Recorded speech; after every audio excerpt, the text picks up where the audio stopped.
Welcome to the Vibrant Powerful Mom Show. I'm your host, Debbie Pokornik, and my mission is to help you break free of things that are holding you back from being your best self so that you can create a life you love at work, at home, and at play.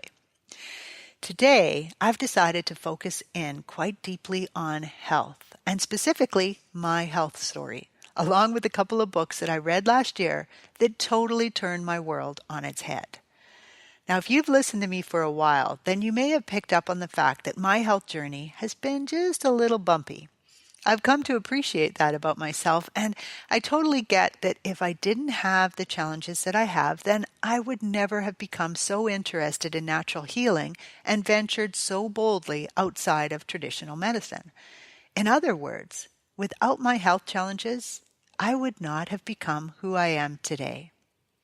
On the other hand, while I definitely live a vibrant and powerful life, I haven't really reached a point where I could say my health is no longer a major part of my journey.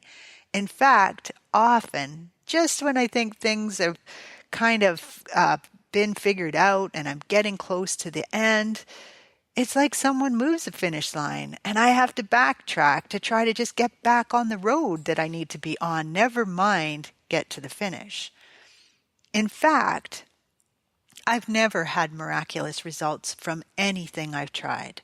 Not from a cleanse or from a vitamin or herb or a program or a certain kind of exercise. I've had lots of little successes. And I honestly believe I've totally changed the trajectory of my life by living the way I do. But I've yet to have that kind of response where I can say, oh my gosh, this is it. So when someone says to me, oh, I started taking this and what a difference it made, or I tried that diet and I just have so much energy, or I went to this doctor and it's like night and day. I got to tell you, I'm happy for them, but I'm also just a little bit envious. As a result, I kind of resigned myself to the idea that maybe my health challenges are just going to be part of my overall journey my whole life. I believed that that was true until last summer when I read Anthony Williams' book, Medical Medium, and I discovered that there are some very clear reasons why I struggle, and it is totally fixable. So let me give you some of the highlights of my health journey so that you can understand where I'm coming from. My first real experience that I remember with a bunch of doctors, so beyond just going to a normal doctor because I was sick, was when I was about 5, and there was something wrong with my kidneys, my bladder, and so I went through all these tests because they were trying to figure out what the heck was going on. The reason I remember it is because they gave me these really huge needles, and they were scary. So they told me that if I turned away and didn't look while they gave me the needle, that I could have the needle afterwards. Now, of course, they didn't give me the pokey part that sticks into your arm, but they did give me the big plastic pieces, and they were really big needles, so they were quite fun to play with. I also remember it because it was a little bit traumatic when on one of the occasions I was on a table in a room and there was like 3 or 4 doctors around me or people around me, and I had to pee so badly, and they told me to go pee. And I couldn't because I was stuck on this table, and I obviously couldn't get off the table and run to the bathroom. And so I was trying to hold it, and finally one of them kind of yelled at me, pee, go ahead, pee. And I realized they wanted me to pee right there on the table, which was really weird to me at the time and just a little bit traumatic. So that's my first experience, and I remember it quite well in that way. When I was about 8 years old, I started to get headaches, bad enough that I had to take painkillers to try to stop them. By the time I was 10, I was being taken for all kinds of tests to see if they could figure out what the heck was going on. Again, they said everything looked fine. Nothing was wrong. My mom, however, wasn't willing to settle for this. She did reflexology at the time, and so she started looking into it and discovered that perhaps my tailbone was part of the problem. So, sure enough, rubbed my tailbone, and by golly, those headaches went away mostly, other than on the rare occasion, until puberty hit. And oh wow, when puberty got here, My headaches intensified. My periods nearly crippled me. I relied on over-the-counter medications for, 3, 4 days around that time. And eventually I had to go on to something called Novoproxen, which I've since learned is really, really bad on your gut sometimes. But I needed it in order to get through those few days every month. In the meantime, I was sick a few times a year. I would get strep throat and tonsillitis, so I'd be put on antibiotics. I had bladder infections, so I would be put on meds for that. I had stomach flus all the time. At 16, I went on the pill. And I have to say, it felt like a lifesaver at the time because it made my periods tolerable. And so suddenly I could still function through the whole month rather than having to take those days off where I was just cramping up and miserable. In my teens, I should mention, I was really terrible to my body. I drank quite a bit of beer, I smoked, I ate lots of greasy fast foods, and I had very little veggies or fruit. Even though there were always lots of them in my house, I just didn't eat them. Around 18, everything went haywire, and I started experiencing what I now refer to as reactions. But basically, my body just didn't want to keep food in me, so I would get really bad diarrhea. And so I went to the doctor to see what was wrong and was told that, oh, you must just have the flu. Go home, drink lots of water, you should be fine. But the problem didn't go away. Now, in the meantime, I was still getting strep throat, tonsillitis, stomach flus, taking all those antibiotics and other pills for bladder infections and so on. So obviously my body was not doing well. At 21, I was diagnosed with spastic colon, which basically means we don't know why you're dealing with this, but your colon is definitely spasming. So I was put on a sedative, which I tried taking for a few months, and it was not a good solution for me. So I ended up going off. At 22 years old, I had an appendix attack, and so I had an emergency appendectomy, which is not all that abnormal. But what was kind of a surprise was when my doctor came in and said, your appendix was scarred as if it had been flared up before and had calmed down. And so it's quite possible that your appendix was the problem all along and causing your spastic colon. I didn't really believe that, but he seemed quite excited about it, so I went with it. By the time I met my husband, I was 23 years old. I was experiencing daily reactions. My headaches were back with a vengeance. My periods were absolutely ridiculous when I eventually went off the pill. And I was exhausted all the time. I still had yeast infections coming up all the time, bladder infections. Yeah, lots of trips to the doctor. Now, when I got married at 25, my friend gave me Dr. Crook's book, Chronic Fatigue Syndrome.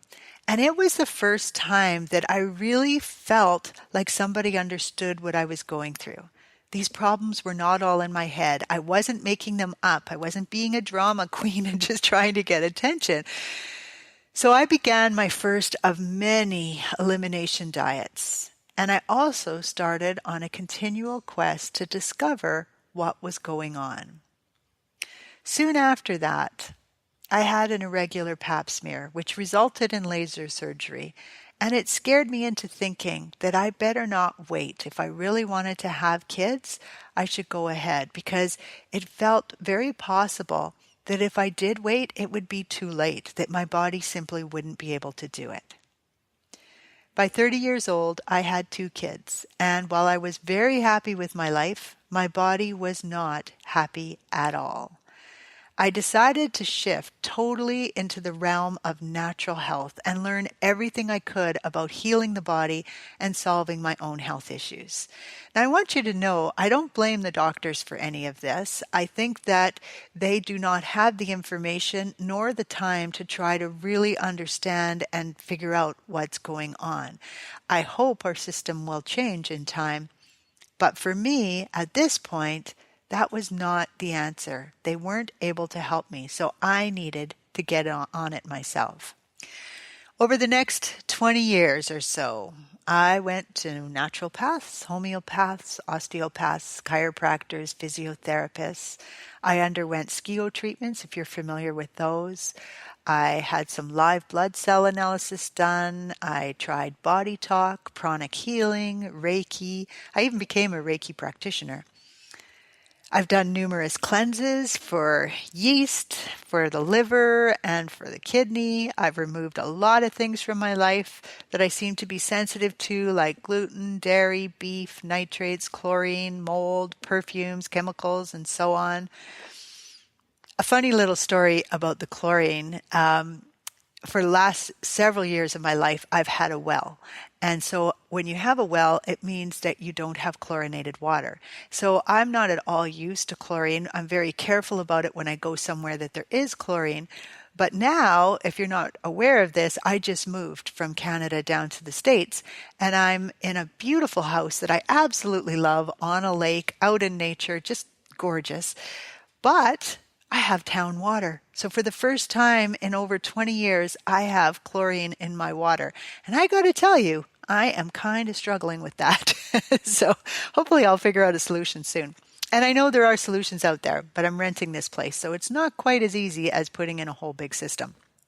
Anyway, I digress. So while I still struggle with fatigue, mouth sores, occasional digestive distress, and foggy brain, I feel like I have pretty much healed my spastic colon. I do not have reactions hardly ever. I've got my headaches down to a very rare occurrence, like less than once a month. I've decreased my sick time to about once per year, not counting occasional reactions to food. And I have learned a lot about natural health. I have to say that in that time, I also tanked my adrenals. And so I had to work on correcting that. But even that, I've been quite successful with. Now, in the meantime, I also created a life where I could sleep until I naturally woke up, where I could work from the comfort of my own home, where I could get out in nature on a regular basis and basically live stress-free. Now, we all know nobody's life is stress-free. And in fact, I'd be very bored if it was totally stress-free. But I have learned tons of tools and tips that I share all the time to keep whatever stress I'm dealing with at bay. Plus, I've created a life that doesn't have a lot of stress in it. Over the years, I've been told by others that my expectations might be too high, that my idea of good energy might be unrealistic, that I should just be happy that I'm healthy and as healthy as I am. But I just couldn't accept that. So about 3 years ago, I decided to find a doctor because I needed to get blood tests done. And in Manitoba, Canada, your blood tests are covered if you go through the doctor and not if I tried to go on my own. So I decided I needed a doctor. And I was very excited to find one that was open-minded and comfortable with me being at the head of my health team, which meant that if I didn't want to do something like a mammogram, for example, the doctor would explain why it was a good idea if he thought it was a good idea, and then he would understand and allow me to make the decision. Overall, he told me that I am a model patient. And other than needing a few regular vitamins like B12, vitamin D, and iron, that I'm very healthy and happy. But my question remained, why, when I do get sick, do I get so sick that I'm down and out for like 2 weeks or more? Why do I still have digestive distress and brain fog, even sometimes when I'm eating at home and I'm being so careful? So by last summer, I was feeling pretty good, but still looking for answers. Now, I had just completed a quiz about SIBO, which is small intestine bacterial overgrowth, and autoimmune disease. And I had found out that according to that doctor, I was dealing with SIBO and at high risk for autoimmune. Now, this wasn't the first time that these things had come up on my radar. So while I didn't like accepting that my health could still be in peril despite my years of effort, I had been here before, and I knew that I had to at least give this theory a try. So I got set to go on yet another restrictive diet, which, coupled with some supplements that only that doctor had available, could very possibly be the answer. This was very disappointing news, but at least it verified what I already knew, that there's still something wrong with me, and it's holding me back from living as vibrantly as I can. Then it happened. Hay House sent me an audio about migraines. One of my kids has bad headaches often, and if there's one thing I'm even more dedicated to than my own health, it's the health of my boys. So I turned it on. Now, being totally transparent with you, I got to tell you, I really wanted to turn it off within the first 5 minutes. Not because of the content. The content was really different, very unique, and good. But this guy's delivery style was driving me bonkers. He seemed so full of himself, and he went off on all these little tangents instead of sharing what I figured he was there to share. But I didn't leave the show for 2 reasons. The first one is because in the first 5 minutes that I had been on the call, he had mentioned the liver a couple of times. And this was an organ that had been coming up on my radar quite a bit from many different sources. In other words, to me, the universe was sending me messages about my liver, and I always try to listen when the universe talks. The second reason was because my higher self kept saying to me, listen, you need to hear this. So I did. And although I didn't get as much about migraines as I think he could have put into that show, I was intrigued enough to pre-order the book that he was promoting, which is called The Liver Rescue. Unfortunately, it wasn't coming out for a few months, not until October, and this was back in June. And I was all set to do this SIBO cleanse, but he had talked about a liver cleanse that he was going to share in the book. And I just couldn't stand the idea of trying this other cleanse and maybe not having to go through it, right? If this other cleanse for liver was going to be the answer. So I went to Kindle and I bought his first book called The Medical Medium and decided, well, that'll just have to tide me over. Now, the author, as I mentioned, is Anthony William. And once I started reading this book, oh my gosh, I could not put it down. His story alone is fascinating. And why or how he is able to see what's wrong with every single person he meets, even when he doesn't want to, was totally amazing. It turns out Anthony, or MM as I often refer to him because he is called the medical medium, has a direct line to source. Now, you'll have to read the book yourself to truly appreciate why I'm convinced he's not making this up. All I can say is his creds are beyond scrutiny in my books, and what he's sharing resonates so loudly with me, I simply can't ignore it. Now, I don't know if this has ever happened to you, but for me, when someone shares something that unlocks or explains a really puzzling issue that I've been trying to understand, it's almost like there's this pause, and for just a split second, the world stops turning. In that moment, everything shifts, and I can suddenly see the picture from a whole different angle. Honestly, it's like, the angels are singing and rejoicing because I finally get it. The blinders have been removed. Well, this happened for me several times while reading Anthony's book, Medical Medium, but also his second book, The Liver Rescue, even more so. Science and medicine haven't discovered the things he's sharing yet, and some of it, he says, they won't understand for hundreds or even thousands more years. Yet, as I'm reading it, I intuitively know it to be true. So much of what he shares is contradictory to what we've been told, but lots of it is about things that just have never made sense to me, like autoimmune disease where your body attacks itself. It answers so many questions about things like diabetes, candida overgrowth, headaches, Lyme disease. It's amazing. To top it off, he totally explained my situation, which made it even easier for me to follow my gut and believe what he was saying.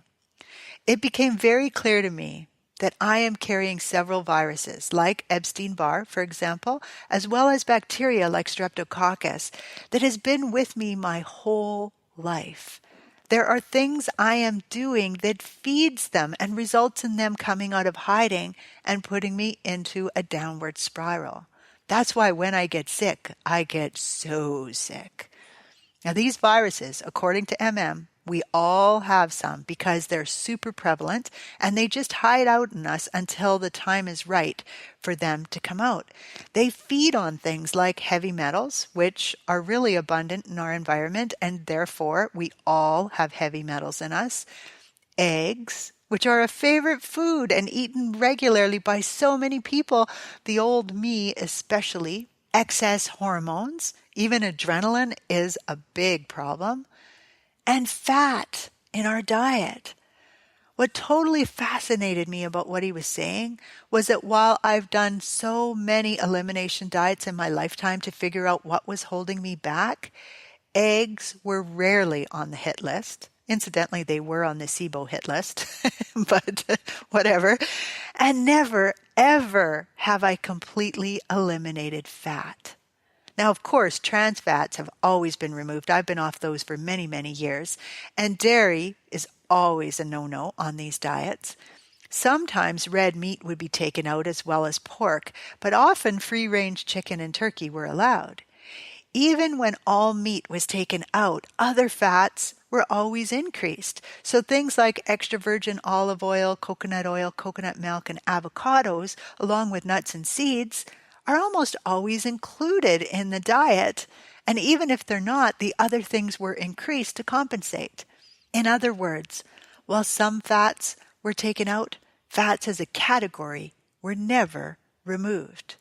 Now, don't misunderstand me here. These fats aren't always bad for us. There is definite goodness in having some nuts, seeds, coconut oil, olive oil, avocados, and even some meat can be okay to eat. But when there is excess fat in the system, not only is it stressing your liver, but it's also offering a banquet to the viruses and bacteria hanging out in your body. Since it appears I was born with a healthy crop of these bugs and an already compromised liver, the problems I experienced started with me at the get-go. Now, in case you're thinking my parents, and specifically my mom, is to blame for this, let me set the record straight here right away. She's not. And as I always say, we do ourselves a real disservice by judging mothers. So let's not go there, okay? Livers are meant to cleanse the body. They actually do way more than that. They do over 2,000 chemical functions, which I've since learned about in MM's new book, The Liver Rescue, which, if his first book flipped my world on its head, I have to say The Liver Rescue absolutely has me spinning cartwheels. But back to our livers. Because they're meant to protect our bodies, our baby livers try to filter out some of the things that our mom's body is dealing with. We're all dealing with all kinds of things all the time. As a result, according to most babies are born with an already compromised liver. Let's say functioning at 70% rather than 100%. From all that I've read now, I'd say that mine was at 50% or less when I was born.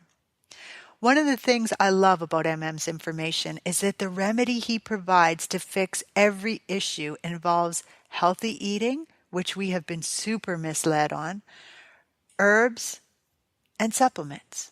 Talk about natural healing. So if this has piqued your interest, and especially if you have anyone in your life dealing with any illness that continues to get worse, whether it be MS, Hashimoto's, Graves' disease, diabetes, depression, shingles, lupus, cancer, Lyme's disease, depression, or even like me, no diagnosis but a strong sense that something is wrong, I highly recommend you pick the Medical Medium book up by Anthony William and take a look for yourself. The Liver Rescue book, which just released in late October, is even more astounding, but I suspect it might be a bit harder to read if you don't have a health-focused background like I did, so I suggest you start with Medical Medium unless you feel really pulled to the Liver Rescue. And And that way you can ease yourself into the information a bit more gently. I plan to share more about what I've learned in future shows about how it's affecting my own health, how I tweak things to make it work for me, and so on. So you can expect this to be a topic on future episodes. In line with this thinking, please feel free to drop me a note via email, social media, or on the contact form on my website with any suggestions for future topics or areas you'd like me to delve into more deeply. You are who I'm here for, so let's make my topics work best for you. With much respect for you and the journey you are on, this is Debbie Pokornik wishing you a vibrant and powerful day.